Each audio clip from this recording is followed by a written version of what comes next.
জমি কেলেঙ্কারি নিয়ে দেবাশিস প্রামাণিকের পর এবার শনিবার সকালে আদালতে নিয়ে যাওয়া হলো গৌতম গোস্বামীকে। আদালতে যাবার পথে তিনি জানান যে রাজ্যের মুখ্যমন্ত্রীকে দেখেই রাজনীতিতে আসা।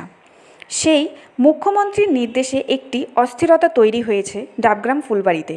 তবে মুখ্যমন্ত্রী ও অভিষেক বন্দ্যোপাধ্যায় এবং প্রশাসনের উপর পুরো আস্থা রয়েছে বলেই দাবি করেন গৌতম গোস্বামী।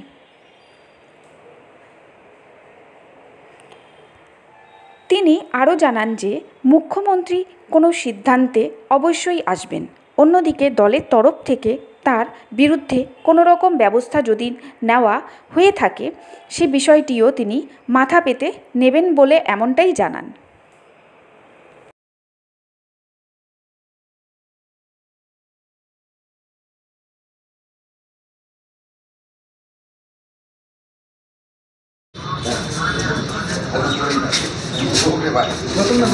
দেবাশিস প্রামাণিকের পরে আপনাকে এবার হচ্ছে তাকে দল থেকে স্থগিত করা হয়েছে, আপনাকে কি কোনোভাবে ফাঁসানো হচ্ছে বলে মনে হয়?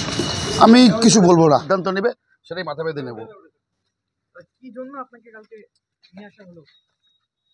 বন্দ্যোপাধ্যায়কে দেখে আমি দলের রাজনীতি করার জন্য আমি রাজনীতিতে নেমেছিলাম, মানুষের সেবা করার উদ্দেশ্যে। সেই মুখ্যমন্ত্রীর একটা অর্ডারের পরে আমাদের এখানটাতে একটা ডাবগ্রাম ফুলবাড়িতে একটা বিশৃঙ্খলা তৈরি হয়েছে ঠিকই, তার সেটা হচ্ছে মমতা ব্যানার্জি ঠিকই তার নীতি নিয়েছে। তো তার জন্য যেটা জুলাবি রায় বলে যে একজন কমপ্লেন করেছে, সে আমার মানে কোন দিক থেকে আমি চিনি না, আমি তাকে জানিও না। তার একটা পরিকল্পনা, কি পরিকল্পনা, তার ভিত্তিতে আমাকে একটা থানায় ডায়েরি হয়েছে। আমি চিকিৎসায় বাইরে ছিলাম, চিকিৎসা শেষ হয়েছে, আমি আত্মসমর্পণ করেছি। এখন আমার অভিষেক বন্দ্যোপাধ্যায় আমার নেতা, মুখ্যমন্ত্রী মমতা বন্দ্যোপাধ্যায় এবং শিলিগুড়ি পুলিশ কমিশনারের উপর আমার যথেষ্ট আস্থা আছে, ন্যায্য বিচার আমি পাবো।